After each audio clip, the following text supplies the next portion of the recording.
Bismillahirrahmanirrahim. Assalamualaikum warahmatullahi wabarakatuh.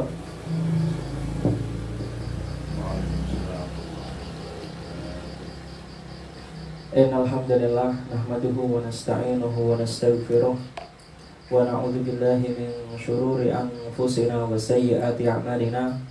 Man yahdihillahu fala mudilla lahu wa man yudlil fala hadiya lahu.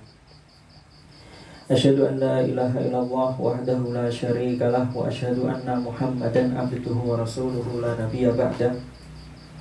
Allahumma shalli ala Muhammad wa ala ali Muhammad kama shallaita ala Ibrahim wa ala ali Ibrahim wa barik ala Muhammad wa ala ali Muhammad kama barakta ala Ibrahim wa ala ali Ibrahim innaka Hamidum Majid. Fa in asdaqal hadits kitabullah wa khairal hadyi hadyu Muhammad sallallahu alaihi wasallam wa syarrul umur muhdatsatuha wa kullu muhdatsatin bid'ah wa kullu bid'atin dhalalah. Allahumma inna nas'aluka an taj'alana min ahlil Qur'an alladzina hum ahluka wa khassatuk. Allahumma faqihna fid din. Allahumma 'allimna bit ta'wil. Rabbana zidna ilma warzuqna fahma amin. Rabbi shrah li sadri wa yassir li amri wahlul 'uqdatam min lisani yafqahu qawli. Subhanaka la ilma lana illa ma 'allamtana innaka antal alimul hakim. Amma ba'du. Melanjutkan kajian kita ya Pak Aziz. Yeah. Tentang kitab Thaharah, tentang pembahasan tentang Thaharah.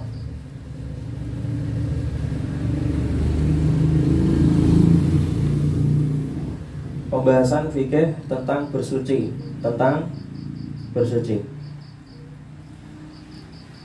bab tentang air. Melanjutkan pembahasan permasalahan tentang babu thaharatil ma'i al-mutawaddo' bih. Melanjutkan pembahasan kemarin tentang sucinya air yang habis dipakai wudu atau bekas air wudu. Sucinya air bekas wudu.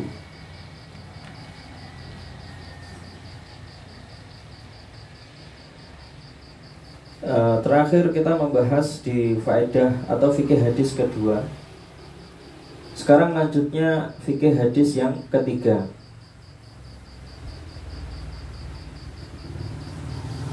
Sekarang kita yang dicatat silahkan fikih hadis ketiga. Fikih hadis ketiga.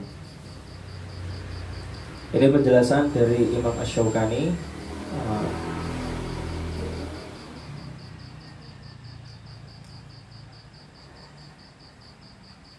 Fikih hadis ketiga ini tentang sebagaimana penjelasan Imam Asy-Syaukani, beliau mencantumkan hadis-hadis lain yang menguatkan pendapat jumhur. Ya mungkin kalau ditulis fikih hadis yang ketiga ini silakan ditulis hadis-hadis lain yang menguatkan pendapat jumhur. Dalam masalah ini kan, masalah sucinya air bekas wudu atau sucinya bekas air wudu atau air wudu bekas. Jumhur ulama kemarin kita pahami dari kajian yang lalu, jumhur ulama berpendapat bahwa air bekas wudu atau bekas air wudu itu suci. Sedangkan mazhab Hanafi dan Ibnu Taimiyah berpendapat bahwa bekas air wudu ini najis. Air bekas wudu itu najis menurut mazhab Hanafi dan Ibnu Taimiyah. Nah, sekarang pendapat fikih hadis ketiga ini sebagaimana dipaparkan oleh Imam Asy-Syaukani, beliau memaparkan hadis-hadis lain yang menguatkan pendapat jumhur. Ya saya baca nasnya dulu di kitab Nailul Autar. Wa minal ahadithi ad-dalati ala ma dhahaba ilaihi jumhur hadithu Abi Juhaifah Endal Bukhari. Nah, mungkin ditulis ini. Pertama, hadis Abi Juhaifah. Hadis dan di antara hadis-hadis yang menunjukkan atau sebagai dalil ala ma dhahaba ilaihi jumhur, menunjukkan sebagai dalilnya yang pendapatnya jumhur, diantaranya adalah hadis Abi Juhaifah. Hadis Abi Juhaifah riwayat Bukhari. Hadis riwayat Bukhari nomor 181. Hadis riwayat Bukhari nomor 181. Wa minal ahadits ad-dalah ala ma dhahaba ilaihi al-jumhur hadithu Abi Juhaifah. Di antara hadis yang menguatkan pendapat jumhur, di antaranya adalah hadis Abi Juhaifah yang diriwayatkan oleh Imam Bukhari. Qala, beliau berkata, ya ditulis Aziz. Beliau berkata, Abu Juhaifah ini maksudnya. Abu Juhaifah berkata, beliau berkata,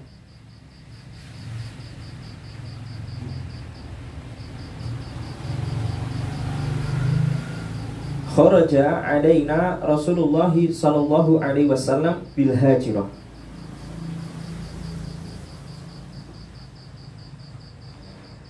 Rasulullah keluar bersama kami di tengah hari yang panas.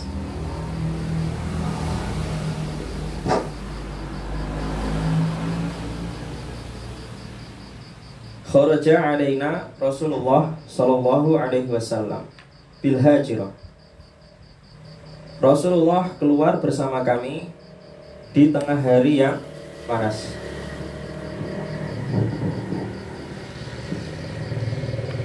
Fa'utiya biwadu'in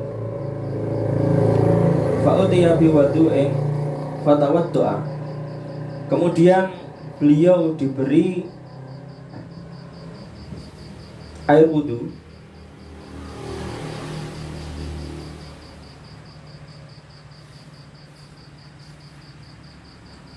Fa'utiya biwadu'in fatawaddu'a, maka beliau berwudu.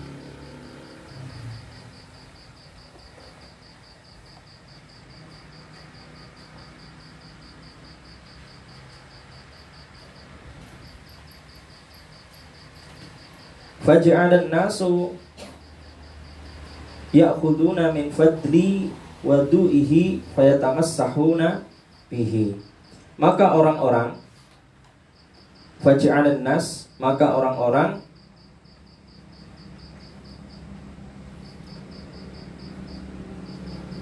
faja'alan nas ya'khuduna min fadli wadu'ihi, mereka mengambil sisa air wudu beliau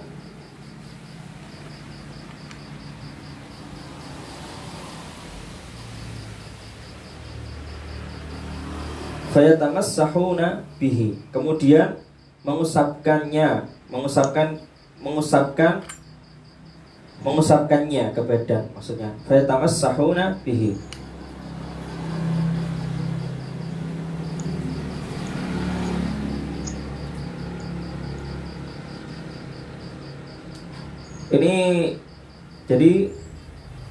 Ini di antara dalil yang menguatkan pendapat jumhur bahwa air bekas wudu atau bekas air wudu itu suci. Karena di sini Rasulullah diberi air wudu, fatawaddu'a, kemudian beliau wudu, faja'alan nas ya'khuduna min fadli wadu'ihi fayatamassahuna bih. Kemudian orang-orang mengambil bekas air wudu Rasulullah, kemudian membasuhkannya ke badannya, maksudnya. Lanjutnya hadisnya. Lanjutnya ya, silahkan ditulis ini.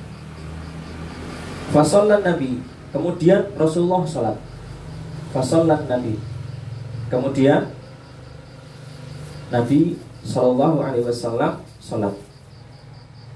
Kemudian Nabi sholat Shallallahu Alaihi Wasallam.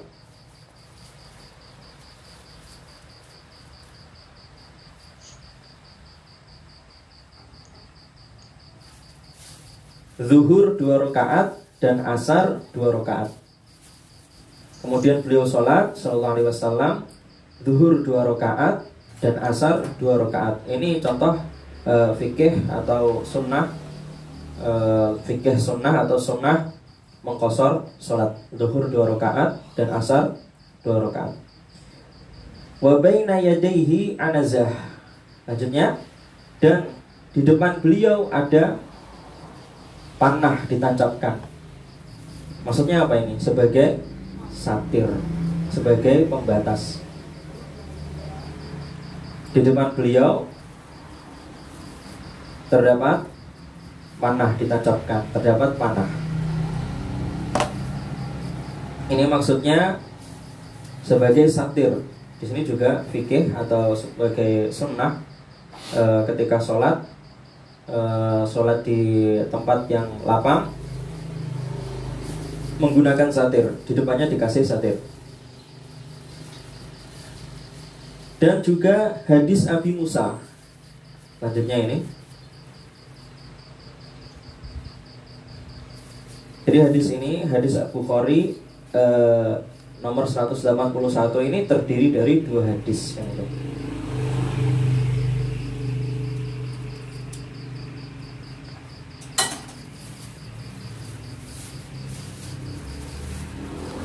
Dan hadis Abu Musa, beliau berkata,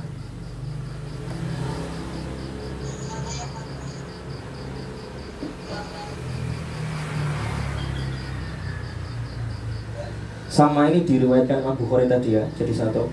Da'an Nabi Sallallahu Alaihi Wasallam, Nabi meminta Sallallahu Alaihi Wasallam bi qadahin fihima, Nabi meminta wadah yang berisi di dalamnya air. Nabi meminta wadah yang berisi air, gitu aja. Da'an Nabi Sallallahu Alaihi Wasallam bi qadahin fihima.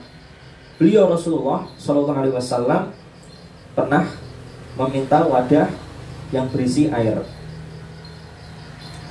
Kemudian faghsala yadayhi, kemudian beliau mencuci tangannya.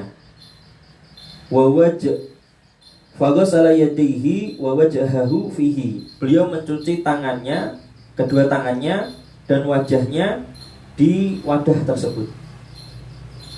Memasukkan tangannya dan mencuci tangan dan juga wajah di wadah tersebut. Jadi airnya jatuh di wadah tersebut. Maksudnya gitu.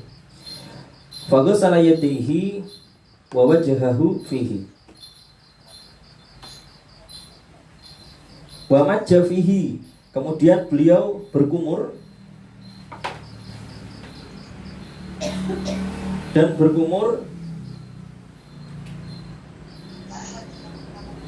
di dalamnya, di wadah tersebut, berkumur di wadah tersebut. Jadi terus dimutahkan atau dikeluarkan, setelah kumur dikeluarkan di wadah tersebut. Nah, ini contoh. Di sini beliau mencuci tangannya, memasukkan tangannya di wadah, kemudian membasuh wajahnya, kemudian berkumur dan mengeluarkan air tersebut di wadah tersebut. Tsumma qala, kemudian beliau berkata, lahuma, beliau berkata kepada mereka berdua,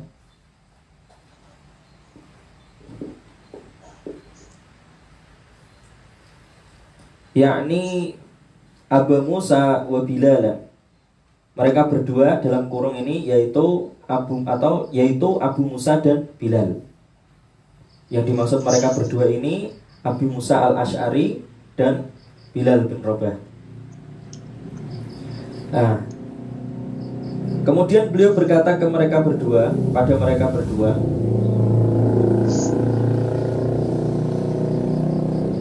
tsumma qala lahuma, Kemudian beliau berkata kepada mereka berdua, ishraba minhu,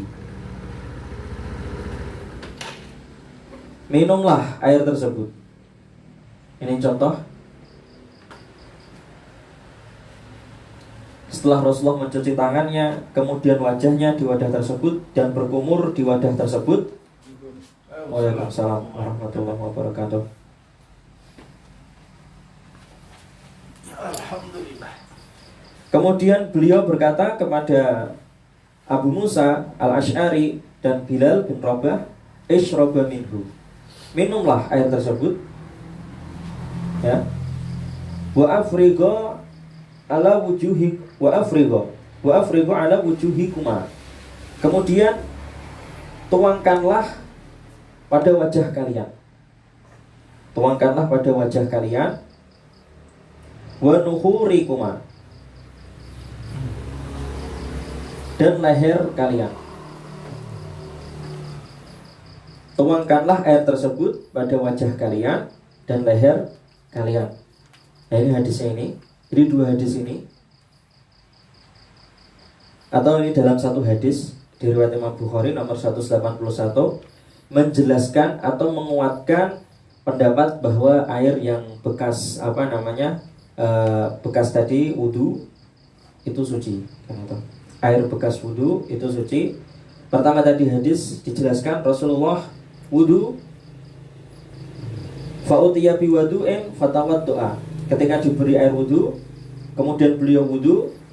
Setelah wudu, faja'alan nas ya'khuduna min fadli wadu'ihi fayatamassahuna bih. Orang-orang kemudian mengambil air wudu tersebut, bekas air wudu Nabi, kemudian membasuhkannya ke badannya, kan itu. Fayatamassahuna bih. Mereka gunakan untuk membasuhkan itu, diusapkan, kan itu. Kemudian di hadis yang satunya, hadis Abu Musa, Rasulullah pernah meminta wadah yang di dalamnya ada airnya. Kemudian beliau membasuh tangannya di wadah tersebut, dimasukkan, kan itu. Kemudian setelah dimasukkan, beliau wajahnya dibasuh juga, dibersihkan di wadah tersebut. Kemudian setelah itu beliau berkumur, kan itu. Kemudian dikeluarkan di wadah tersebut. Setelah itu Rasulullah menyuruh sahabat, yaitu Abu Musa dan Bilal bin Rabah, ishraba minhu, minumlah air tersebut.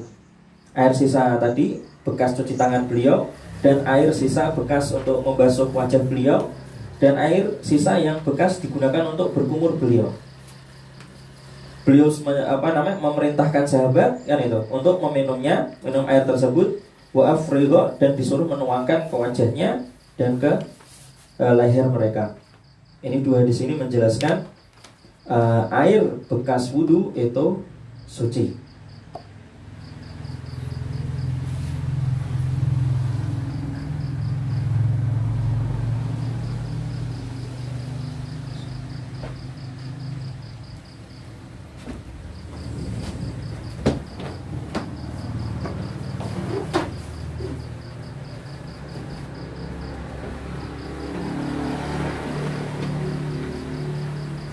Insyaallah.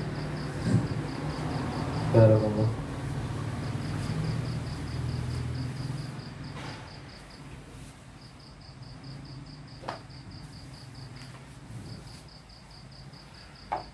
Barakallahu fikum.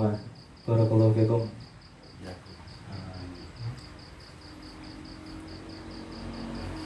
Dah dari hadis tadi.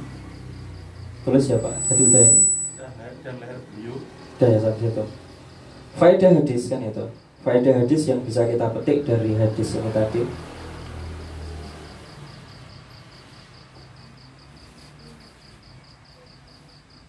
Apa Pak? Di antara faedah yang bisa kita petik, pelajaran yang bisa kita petik dari hadis tersebut, apa coba? Pak Aziz, coba dilihat hadisnya tadi.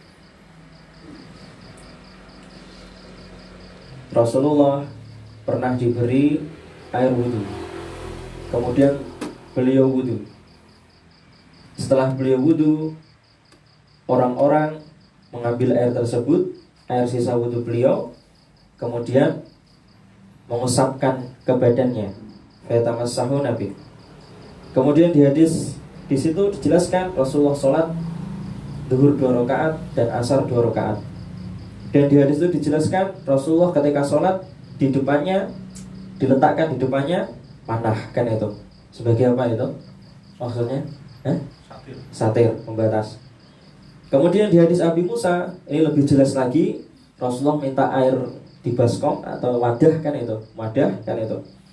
Kemudian beliau mencuci tangan, memasukkan tangannya ke wadah, kemudian membasuh wajahnya, mencuci wajahnya, airnya jatuh di wadah, kemudian tambah beliau berkumur dan airnya jatuh di wadah. Setelah itu Rasulullah memerintahkan untuk meminum air tersebut kepada para sahabat dan disuruh menuangkan ke wajahnya dan ke leher mereka. Faedahnya diantaranya pertama tabarruk, kan itu. Masyru'iyah tabarruk, kan itu, atau tabarruk yang masyru'. Ini tentang menjelaskan hadis ini selain mendukung pendapat jumhur. Hadis ini itu selain menjelaskan atau menguatkan pendapat jumhur bahwa air sisa wudu, air bekas wudu itu suci. Selain itu di sini ada faedah, yaitu disyariatkannya tabarruk, kan itu, atau tabarruk yang masyru', tabarruk yang disyariatkan. Tabarruk masyru' dengan sisa, tulis ya Pak, silakan ditulis. Tabarruk, jadi faedah hadis yang pertama ya, kalau ditulis tabarruk yang masyru'.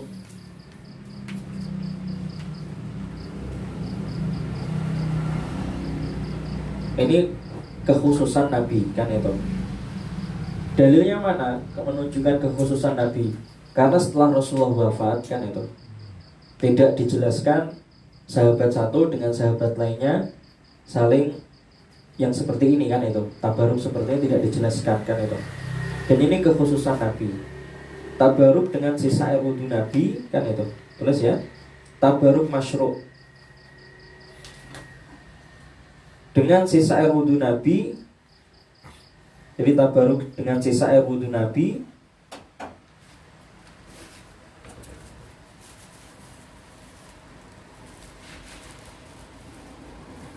dengan cara mengusapkannya ke badan.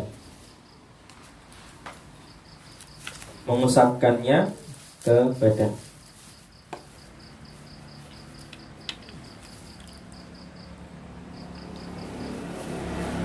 Kemudian faedah hadis yang kedua, tadi berdasarkan di hadis Rasulullah sholat wa baina yadayhi anazah. Ketika Rasulullah sholat di depannya ada panahnya, kan itu, sebagai satir, kan itu. Jadi faedah yang kedua ini sunnah satir, kan itu, pembatas dalam sholat. Ini faedah tambahan dari hadis ini. Hadis ini juga menjelaskan bagaimana gambaran, kan itu, sunnah satir, pembatas, kan itu, dalam sholat, kan itu.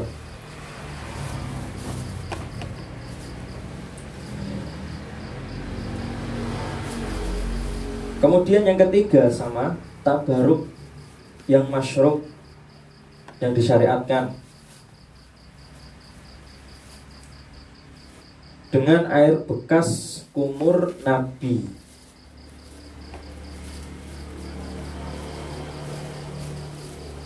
Tabaruk yang masyru' disyariatkan dengan air bekas kumur Nabi. Maksudnya tabaruk itu apa? Tabaruk itu. Tabaruk maksudnya tabaruk itu apa? Menghadap kebaikan. Tabaruk itu kita meyakini dia air tersebut, kan itu, diberkahi oleh Allah Subhanahu wa taala, kan itu. Air tersebut diberkahi oleh Allah Subhanahu wa taala.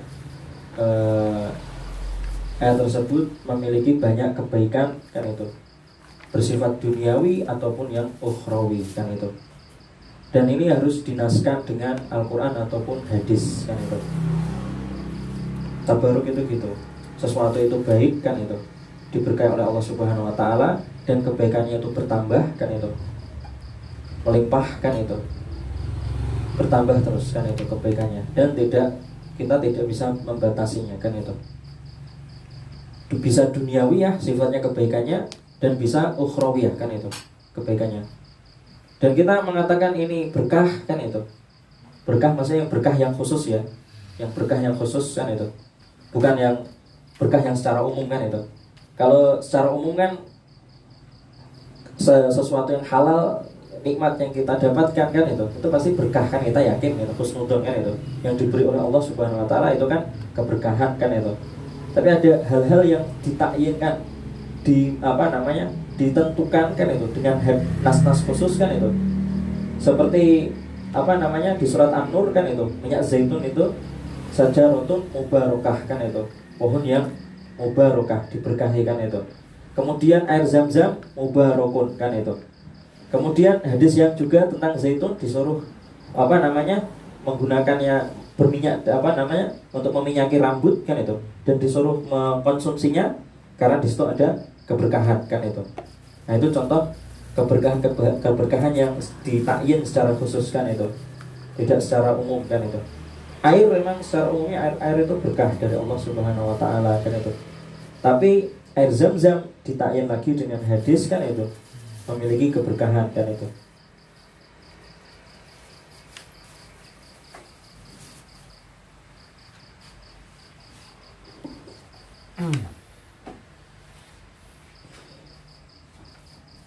Tabaruk yang masyru' dengan bekas kumur Nabi kan itu, dengan air bekas kumur Nabi Sallallahu Alaihi Wasallam, dengan cara meminumnya kan itu, dengan cara meminum air tersebut.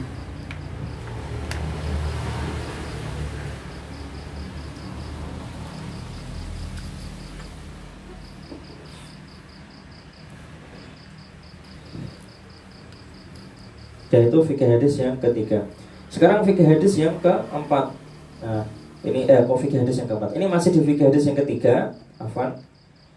Jadi Imam Syaukani tadi memaparkan dalil-dalil lain yang menguatkan pendapat jumhur kan itu, ya kan? Kalau mau ditulis ya, Mas Munir kan itu, mau ditulis pembahasan kita fikih hadis yang ketiga. Tulis fikih hadis yang ketiga.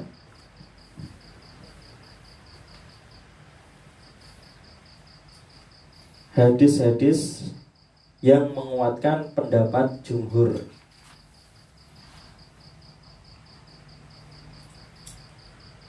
Bahwa air bekas atau bekas wudu, air bekas wudu itu suci, pendapat jumhur.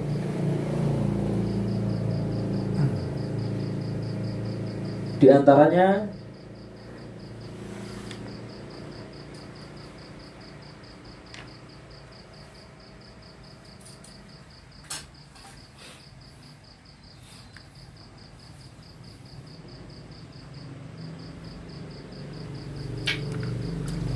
hadis riwayat Bukhari nomor 181.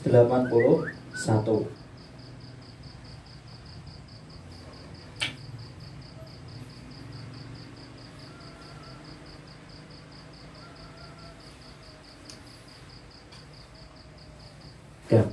Sekarang hadis yang kedua yang dicantumkan oleh Imam Asy-Syaukani, ya silakan ditulis. Hadis kedua, hadis riwayat Bukhari, Imam Bukhari rahimahullah.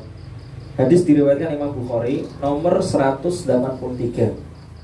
Sekarang hadis yang kedua, ini juga dicantumkan oleh Imam Asy-Syaukani, menguatkan pendapat jumhur bahwa air bekas wudu itu suci.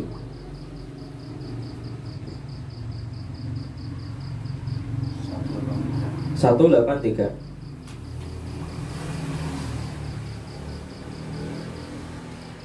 Wa anis Sa'ib bin Yazid, dan dari Sa'ib bin Yazid, yang itu. Dari Sa'ib bin Yazid, Aindahu Aidan. Maksudnya ini diriwayatkan oleh Imam Bukhari juga. Dia berkata,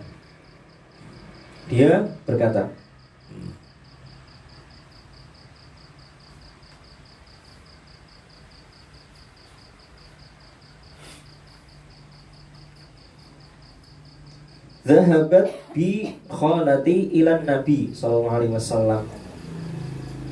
Saya pergi dengan bibiku ke Nabi sallallahu alaihi wasallam. Jadi Sa'ib bin Yazid pernah pergi dengan bibinya. Jadi saya pergi dengan bibiku ke Nabi sallallahu alaihi wasallam.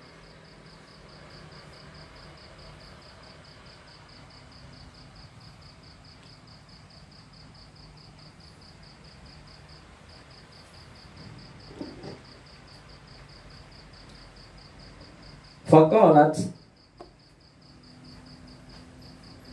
afwan gini aja mananya kan itu. Tepatnya ini tadi digantikan itu. Diganti. Zahabat bi kholati ila Nabi sallallahu alaihi wasallam. Bibiku pernah membawaku ke Nabi sallallahu alaihi wasallam. Tepatnya gitu. Zahabat bi kholati bibiku pernah membawaku ke Nabi sallallahu alaihi wasallam.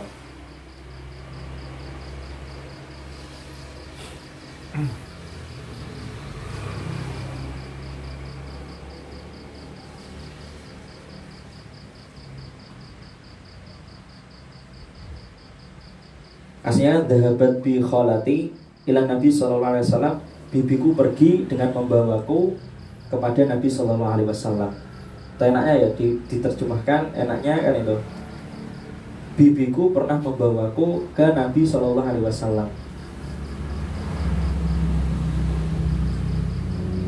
Faqalat, dia berkata, bibinya berkata. Dia berkata, ini si bibinya kan itu.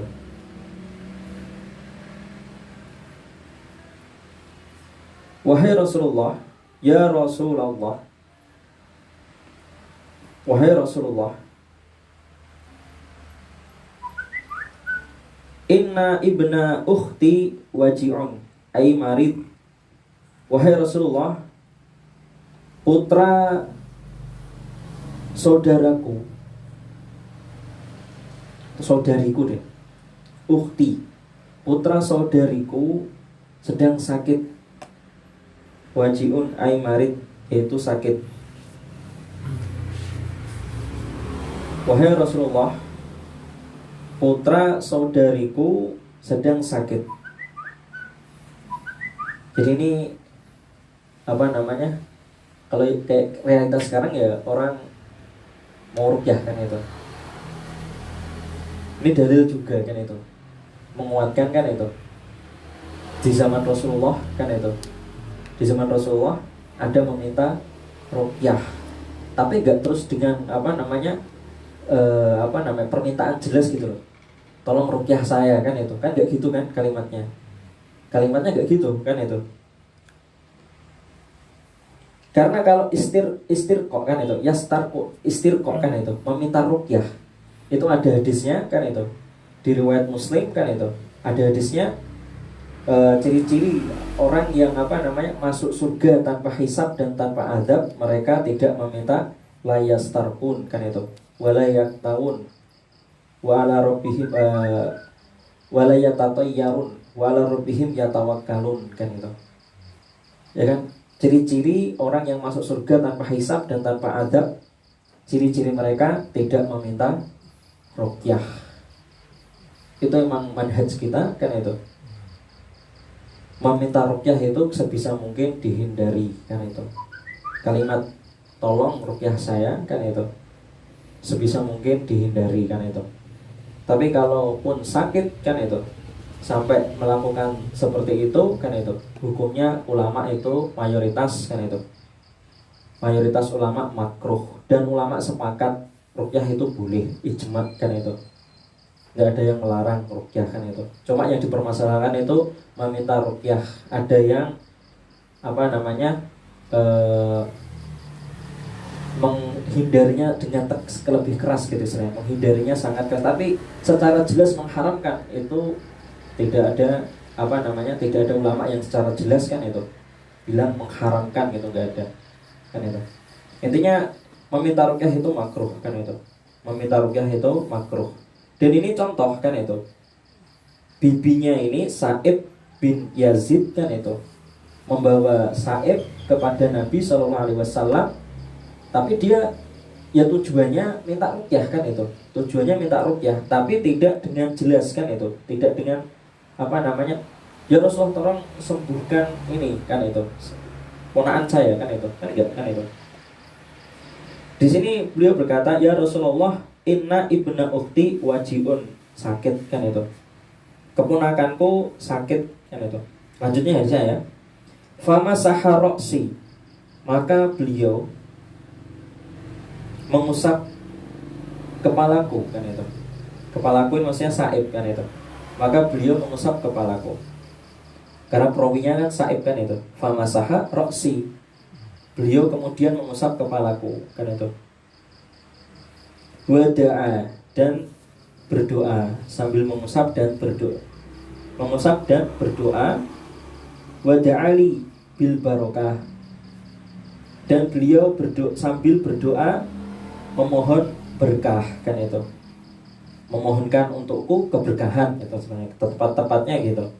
Wada'ali bil barokah, memohonkan kepadaku atau memohonkan untukku keberkahan. Fama saharoksi wada'ali bil barokah, beliau mengusap kepalaku sambil mendoakan untukku keberkahan. Mendoakan untukku keberkahan, memohon minta keberkahan. Ya. Tsumma tawaddu'a, kemudian beliau wudu. Kemudian beliau wudu.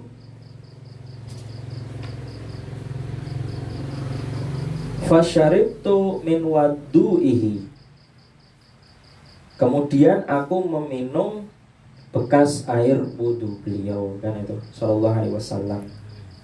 Ini jelas sekali contoh kan itu.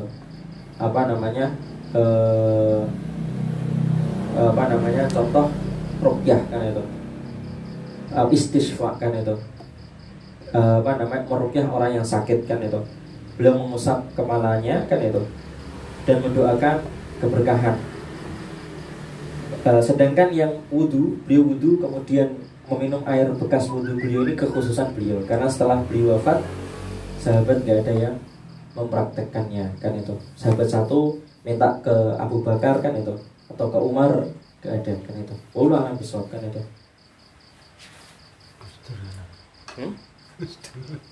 Ponari. Yang paling ngetren ya Ponari ya.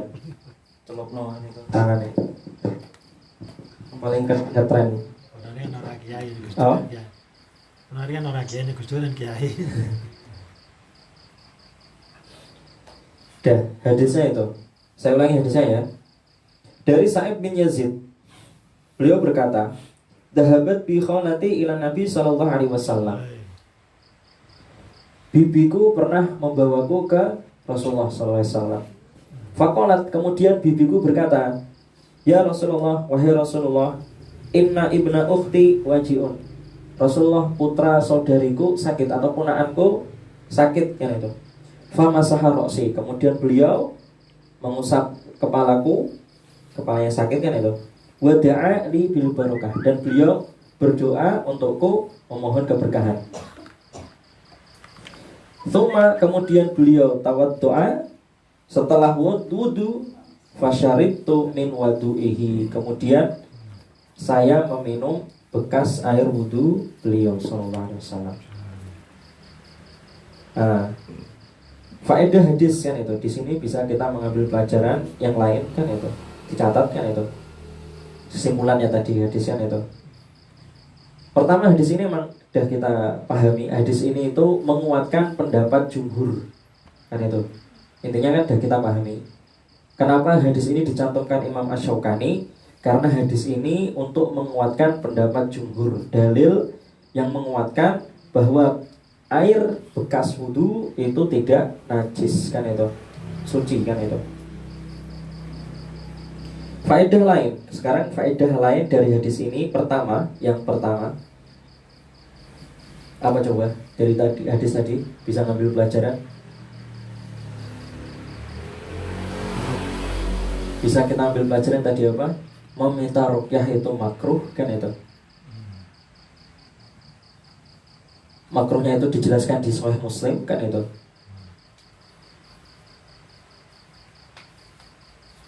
Di Sahih Muslim kalau nggak salah hadisnya hadis Husain bin Abdurrahman kan itu.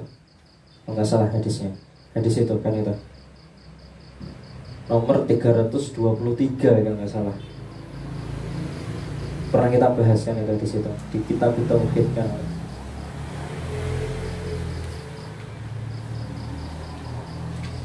Meminta ruqyah makruh tanzih, sebisa mungkin dihindari maksudnya.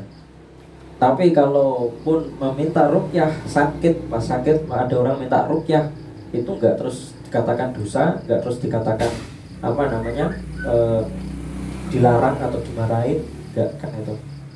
Karena makruh kan itu. Ketika dalam kondisi sakit, otomatis yang makruh ya jadi mubah kan itu.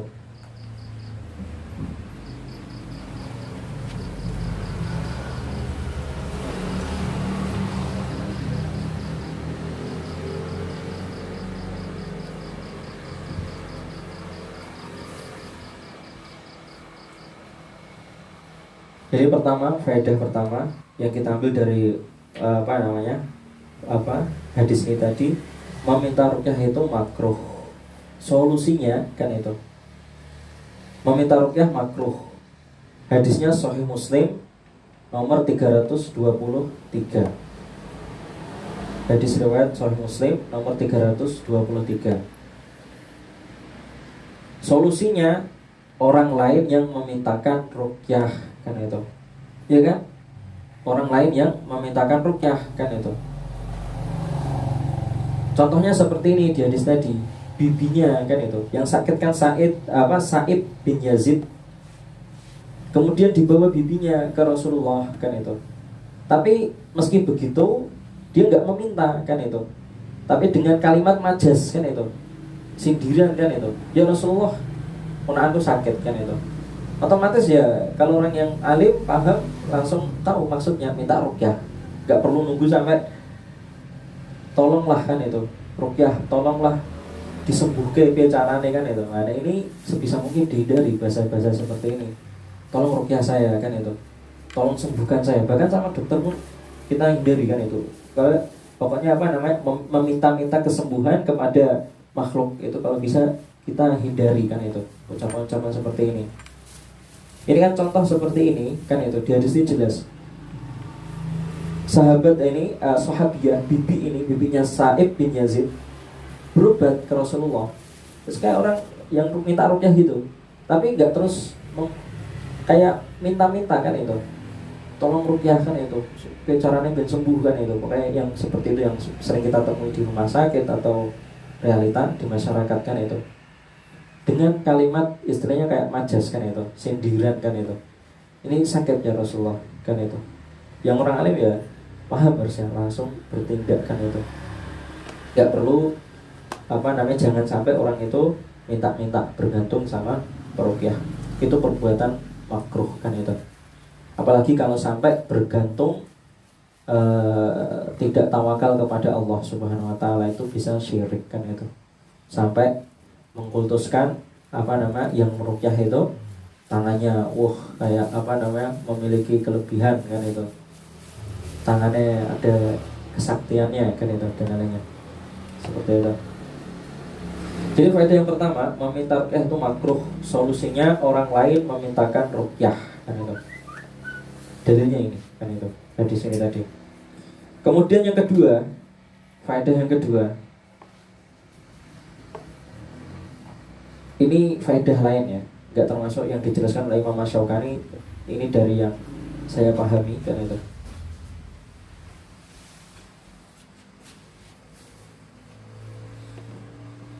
Faedah yang kedua, metode ruqyah kan itu. Dan di sini menjelaskan metode ruqyah. Metode ruqyah itu silahkan dipraktekkan kalau jenengan sakit kan itu, atau orang lain yang sakit. Metode ruqyah dengan mengusap kepala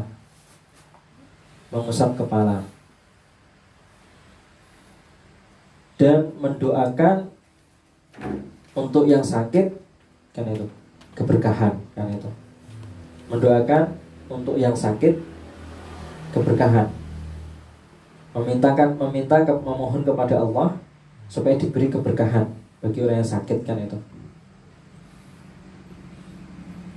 Ya bisa Allahumma barik fi kan itu. Allahumma barik fi kan itu.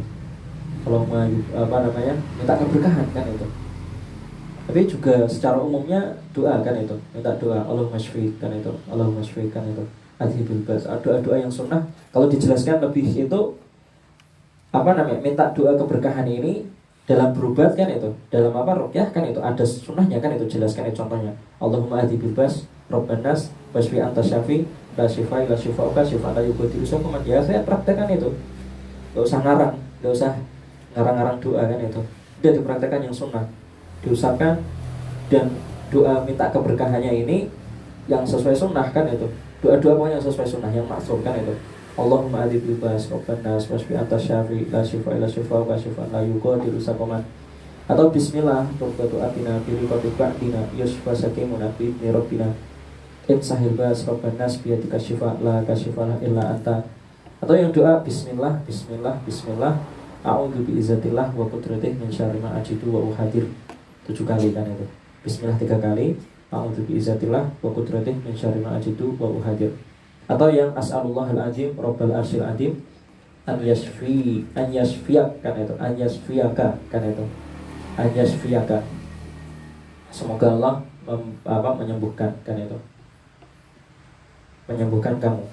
As'alullah al-azim, saya memohon kepada Allah al-azim rabbal arsyil azim an yashfiyaka. Meminta kepada Allah semoga Allah menyembuhkan kamu kan itu. Diusap kepala kan itu. Dan itu emang nyaman gitu istilahnya. Nyaman. Orang diusap kepalanya sambil dibacakan doa ruqyah itu nyaman kan itu. Enak. Kenapa? Mantap. Bahkan bisa sampai tidur kan itu. Tidur nyaman kan itu. Gak tahu emang gitu nyaman.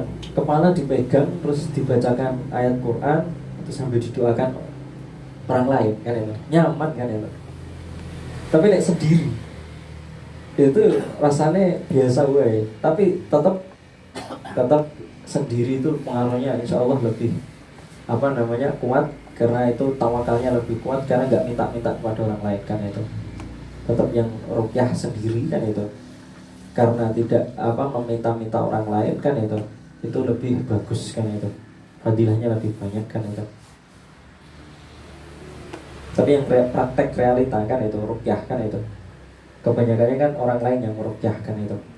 Banyak pakai air. Apa? Banyak pakai air. Iya pakai air juga kan itu. Tapi itu bukan sunnah kan itu. Yang rojih itu ruqyah dengan air itu bukan sunnah, tapi masyru' disyariatkan. Beda ya.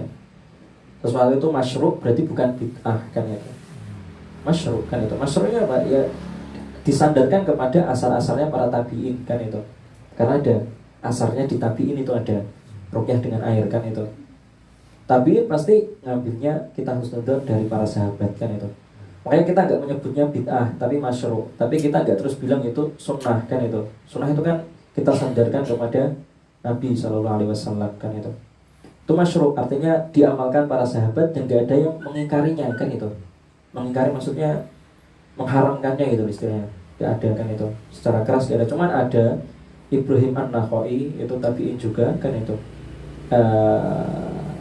Kalau nggak tabi'in atau tabi'in Ibrahim Nakha'i itu mengatakan membacakan ruqyah ayat Quran ke air kan itu perkara makruh, sesuatu yang makruh kan itu. Atau tabi'in Ibrahim An-Nakha'i itu ada asarnya kan itu.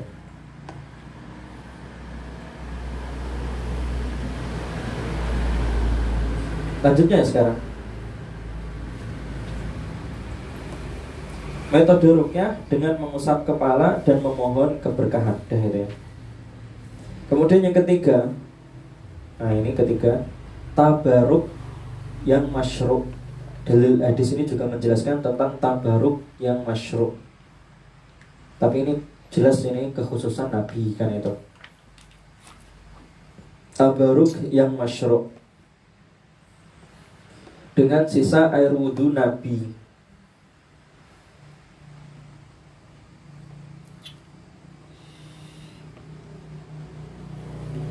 Meminumnya untuk istishfa, berharap kesembuhan atau berobat, tadawi kan itu.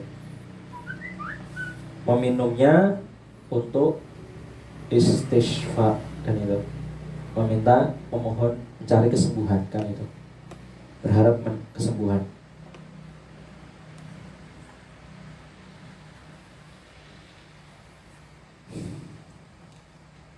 Jam berapa ini udah? Jam 9. Kita selesaikan pembahasan ini sampai selesai sedikit. Kemudian fikih hadis yang keempat. Itu tadi sudah fikih hadis yang ketiga. Lanjutnya sekarang fikih hadis yang keempat.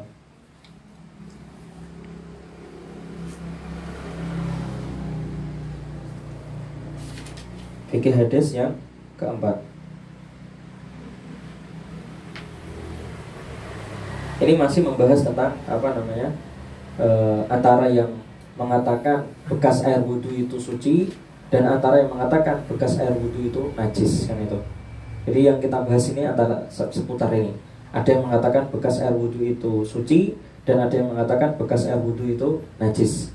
Dan kita cenderung menguatkan yang bekas air wudhu itu suci kan itu. Di sini maksudnya gitu. Kita memaparkan dalil-dalilnya semua. Dan yang apa? Yang air wudhu suci. Ini yang dibahaskan itu. Ada fikih hadisnya di sini. Fikih hadis yang berikutnya keempat kan itu. Saya baca dulu kan itu. Fa'in qala adz-dzahib. Nah, Imam Syaukani memaparkan jika fa'in qala adz-dzahib ila najasati al-musta'mali lil wudu. Jika orang yang berpendapat bahwa air musta'mal itu najis, air yang habis dipakai wudu itu najis, mereka berkata. Jadi jika orang yang berpendapat air yang habis dipakai wudhu itu najis, jika mereka berkata, jadi kalau orang yang berpendapat ini air bekas wudhu itu najis, mereka berkata, inna hadhihi al ahadis ghayatuma fiha, sesungguhnya hadis-hadis ini yang dipaparkan ini maksudnya itu ad-dalalatu ala taharati ma tawaddu'a bihi sallallahu alaihi wasallam.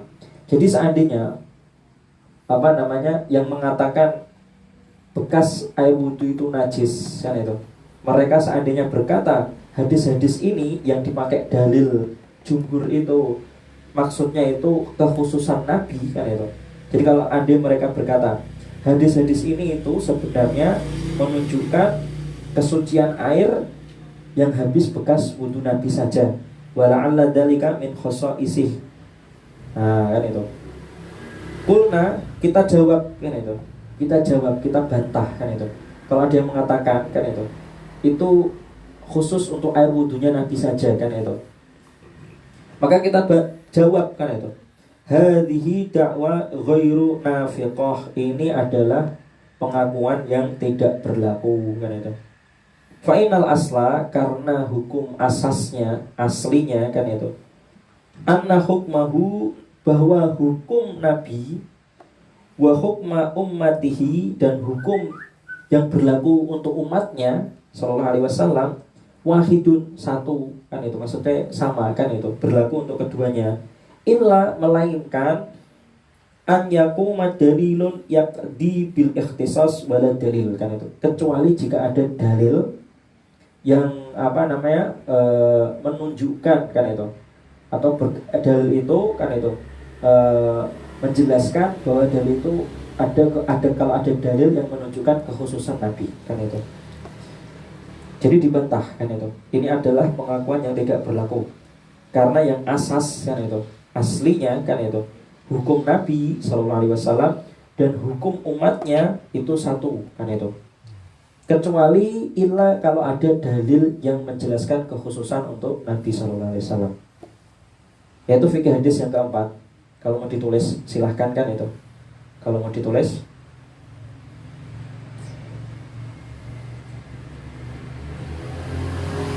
Jika ada yang mengatakan kan itu. Jika ada yang mengatakan bekas air wudhu suci khusus untuk Nabi, kan itu. Maka dijawab, kan itu, ini adalah pengakuan yang tidak berlaku, kan itu. Jadi terus tadi. Dan. Jadi lanjut sekarang fikih hadis yang kelima. Intinya kan itu, asasnya kan itu, yang sebagai asas kita hukum Nabi, kita ambil pelajaran di sini, kita mengambil pelajaran dari sini, hukum Nabi sama hukum umatnya itu satu, kan itu, nggak ada perbedaan sebenarnya, kan itu. Kecuali kalau ada hadis, ada dalil yang menjelaskan kekhususan Nabi, kan itu. Seperti apa coba kekhususan Nabi itu? Ya Pak, kekhususan Nabi itu seperti apa? Contoh yang tidak sama, kan itu, seperti kita an-nubuwah, kan itu contohnya, kan. An-nubuwah kekhususan Nabi, kan itu. Jasad Nabi. Kekhususan Nabi seperti yang nggak bisa kita ngaku-ngaku memiliki itu, kan seperti nubuwah, kan itu, kenabian, kan itu, ar-risalah, kan itu, utusan Allah, kan itu nggak bisa kita bilang saya utusan Allah, kan itu. Maksudnya saya Rasul itu, ngaku Rasul kan, terus disesatkan MUI, saya langsung langsung disesatkan MUI. Fikih hadis yang kelima, terakhir ini pembahasan kita yang terakhir, fikih hadis yang kelima.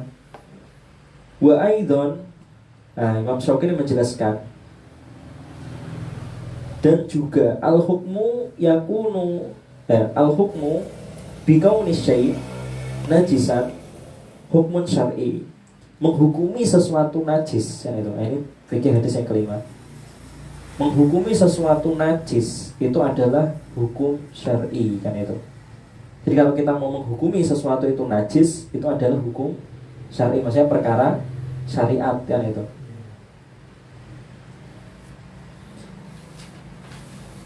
Yahtaju ila dalilin yaltazimuhu al-khosmu, membutuhkan dalil yang kuat, kan itu.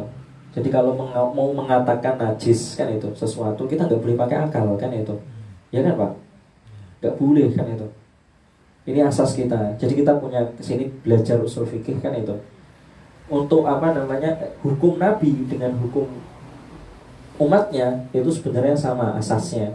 Kecuali kalau ada dalil yang mengkhususkan, kan itu, untuk Nabi, kan itu. Kemudian kalau kita mau mengatakan sesuatu itu najis, itu harus punya dalil yang kuat, kan itu.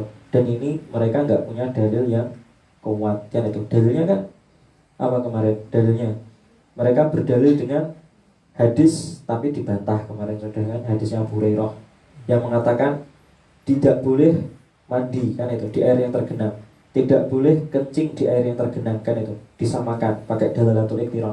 Akhirnya apa? Mandi sama kencing nggak boleh di air tergenang, bisa merubah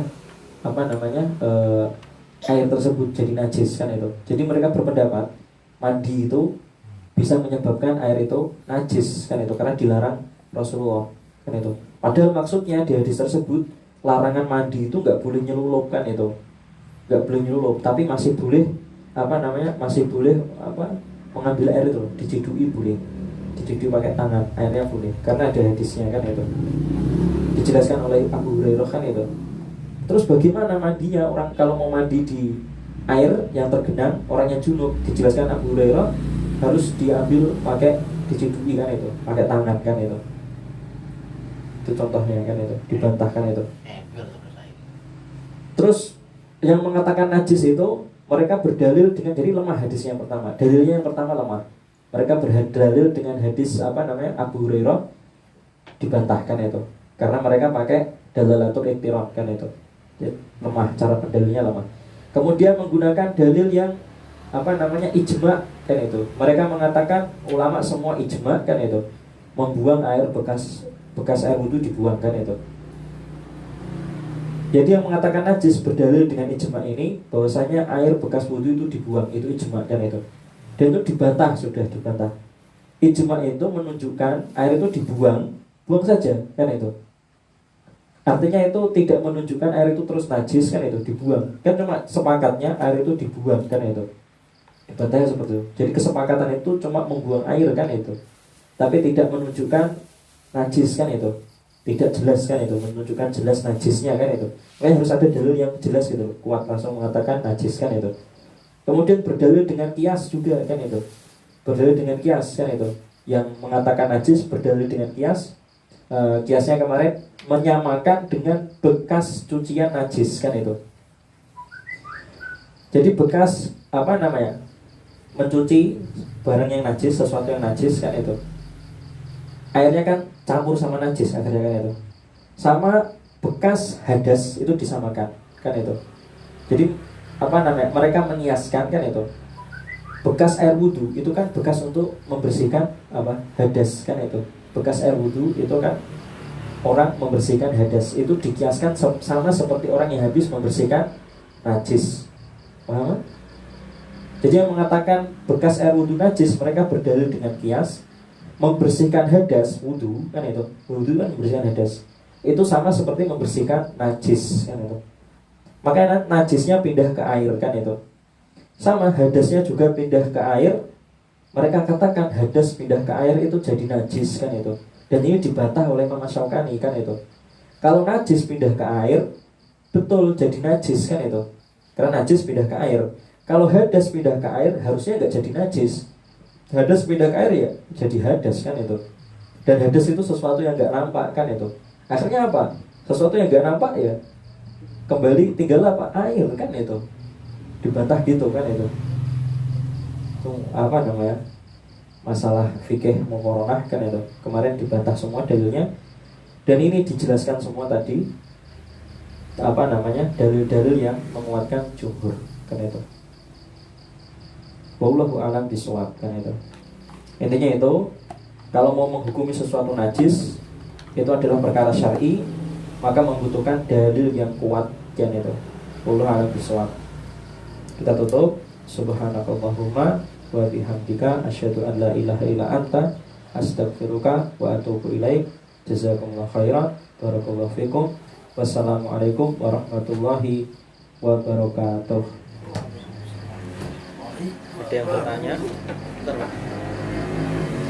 Pak Aziz.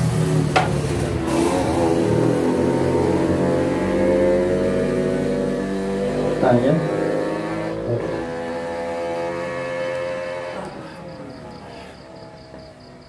Hukum tabaruk yang terjadi antara orang awam atau santri dengan seseorang yang dianggap alim seperti apa? Apa bisa membatalkan keimanan? Jazakallah khairan. Kalau dia menganggapnya itu disyariatkan, padahal itu sebenarnya tidak disyariatkan, jatuhnya ke bid'ah. Hukumnya gitu. Jadi kalau ada orang awam atau santri yang itulah gitu, dia bertabaruk kepada orang alim. Bertabaruknya bukan yang masyru' ya. Kalau yang masyru' tabaruk dengan orang alim itu, tabaruk yang dengan orang alim yang masyru' itu masyru' yang disyariatkan. Tabaruk dengan orang alim, ya datang ke majelisnya kan itu.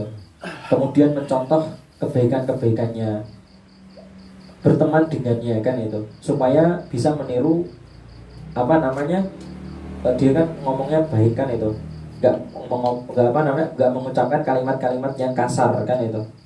Tabaruk terhadap orang alim yang masyru' itu seperti itu, berteman dengannya kan itu, supaya apa? Kita bisa mencontohnya kan itu. Istilahnya orang itu kan dengan berteman kan itu, lama-lama kalau berteman sama orang baik, ya jadi baik kan itu. Yang kalau ngomongnya lisannya bagus-bagus kan itu, akhlaknya mulia kan itu, ikut kan itu, akhlaknya mulia juga kan itu. Kalau sering kumpul sama yang kasar-kasar kan itu, yang jelek-jelek ngomongnya ya, itu nanti jelek-jelek kan itu. Jadi kalau tabaruk yang orang alim itu yang masuk seperti itu, yang disyariatkan seperti itu. Sedangkan kalau yang tidak disyariatkan ya tadi seperti apa namanya, bekas air minumnya, menganggap di situ ada apa namanya, keberkahan yang khusus kan itu, khusus untuk kiai tersebut kan itu. Ini tidak masyru'. Kalau dia meyakini itu ajaran Islam kan itu, ini diajarkan Islam kan itu, padahal sebenarnya enggak kan itu, enggak ada dalilnya kan itu, maka ini jatuh ke bid'ah kan itu. Tapi kalau dia meyakini kan itu, meyakini di air tersebut kan itu, bisa mendatangkan rezeki kan itu. Dengan minum air tersebut kan itu bisa menolak bala kan itu. Dengan air tersebut bisa mendatangkan kebaikan kan itu. Nah ini jatuh ke syirik kan itu. Ya kan itu. Ya Mas Syamgoro. Masuk ke lambu ya. Apa? Masuk ke lambu juga tuh ya. Kelambu. Lambu yang muatan mutamakin itu. Ya jadi kayak kelambu kan itu. Kalau dia meyakini wah ini ada ajarannya kan itu.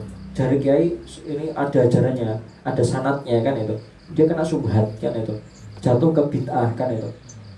Tapi kalau dia sampai meyakini di selambu tersebut, dengan selambu tersebut bisa menolak keburukan, dengan membawa selambu tersebut bisa mendatangkan kebaikan, jadi dia meyakini dan selambu itu kan itu bisa tadi mendatangkan kebaikan dan menolak keburukan, jatuh ke syirik. Tapi kalau dia cuma meyakini dengan selambu ini kata kiai saya mendekatkan diri kepada Allah kan itu. Ini sebagai ibadah untuk mendekatkan diri pada Allah kan itu. Sebagai amalan fadilah jatuh ke bid'ah kan itu. Tidak sampai imannya batal kan itu. Tapi kalau dia sampai mewajibkan orang kan itu, mengatakan ini apa namanya wajib kan itu, harus kan itu. Nah ini bisa kafir juga kan itu, karena menambahkan sesuatu yang tidak diwajibkan kan itu. Larang orang doang. Dilelang kok. Wallahu a'lam bishawab. Ya intinya itu. Per meter bilang. Meyakini.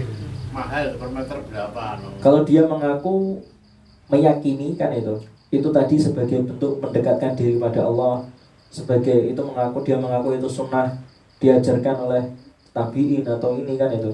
Tapi dia salah kan itu, jatuh ke salah takwil atau syubhat kan itu dia jatuh dalam perkara bid'ah kan itu. Karena dia meyakini yang dilakukan itu tuntunan kan itu, dianggap kan itu yang dia lakukan itu mendekatkan kepada Allah Subhanahu wa taala. Tapi kalau dia meyakini tabaruk itu dengan bekas kiai kan itu atau orang lain kan itu, dia meyakini dengan air tersebut bisa mendatangkan rezeki, bisa menolak bala kan itu. Wah itu jatuh ke syirik kan itu. Akhirnya air itu dibawa pulang kan itu, ditaruh di kamar kan itu, dianggap wah ayam mau mesti banyu iki mulai rezeki ben lancar kan itu. Terus apa namanya penyakit mau kabeh kan itu dan lainnya. Nauzubillahi min dzalik kan itu. Wallahu a'lam bishawab. Jadi bisa bid'ah, bisa syirik kan itu. Yang bid'ah itu yang masih menganggap itu tadi kan itu, dengan ini mendekatkan diri pada Allah, dengan ini menurutnya sunnah ajaran syariat kan itu jatuh bid'ah. Tapi kalau sampai meyakini di benda tersebut yang dianggap berkah kan itu, meyakini bisa menolak bala, bisa mendatangkan kebaikan, jatuh ke syirik. Wallahu a'lam bishawab. Air wudhu Nabi itu dulu apa? Kolam apa? Pakai bisa air wudhu Nabi. Berupa kolam apa? Air wudhu Nabi bermacam-macam penjelasannya kan itu. Ada yang disunahkan itu memang ada kan itu penjelasannya dengan apa? Satu mud kan itu, gelas kecil kan itu, satu mud gelas kecil kan itu, wudhu dengan air tersebut kan itu, satu gelas kecil kan itu. Ukurannya lupa saya. Tapi juga dijelaskan juga secara umum ada air wudhu yang apa namanya kulatain kan itu, dua kula besar kan itu kan ada hadisnya. Jadi ada air wudhu Nabi yang dengan apa namanya satu mud tadi, kemudian ada yang dua kulah kan itu, kulatain kan itu, dua kulatain itu kurang lebih 210 liter kan itu.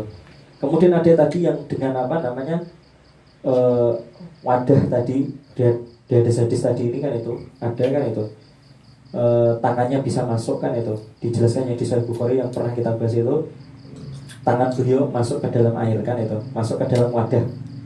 Kita punya gambaran seberapa besar itu, tangannya masuk tapi susah untuk dibentangkan kan itu. Di Sahih Bukhari kan yang kemarin yang kita bahas di awal-awal itu pembahasan ini, beliau tangannya masuk ke wadah, tapi kalau wadah itu tangan beliau dibentangkan kan itu susah kan itu. Jadi ya kurang lebih besarnya segini kan itu, kurang lebih kan itu. Kalau di kepala rasa tapi nek neng diri pakai ini jun. Jadi saat jun jawab dulu.